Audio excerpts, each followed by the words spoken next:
Lorsque les 5 petits singes sautèrent sur le lit, la maison fut envahie par un vacarme assourdissant. Les parents, épuisés, appelèrent le docteur pour examiner les petits singes. Mais avant que celui-ci n'arrive, l'un d'eux se fut à d'y tomber et s'était cogné la tête. Le docteur examina les petits singes et déclara, plus de singes sautant sur le lit. Les parents, soulagés, décidèrent de prendre un petit groupe de singes pour aller à la chasse à l'ours. Mais, au cours de leur quête, ils rencontrèrent un grand lac et durent le traverser à la nage.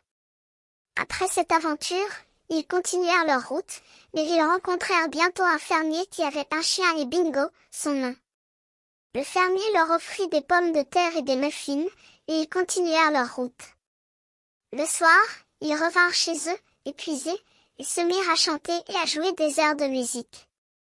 Le musicien, qui était avec eux, jouait du piano et de la guitare, et les enfants dansaient et chantaient autour de lui. Le lendemain, ils partirent à la chasse à l'ours, mais cette fois-ci, ils rencontrèrent un grand gâteau et un grand lac. Ils durent traverser à la nage et se réfugier dans un grotte pour échapper à l'ours. Après cette aventure, ils continuèrent leur route, mais ils rencontrèrent bientôt un autre fermier qui avait un chien et Bingo, son nom.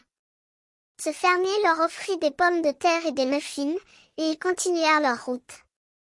Le soir, ils revinrent chez eux, épuisés, et se mirent à chanter et à jouer des airs de musique. Le musicien, qui était avec eux, jouait du piano et de la guitare, et les enfants dansaient et chantaient autour de lui. Et ainsi, leur aventure continuait, remplie de musique, de danse et d'aventure.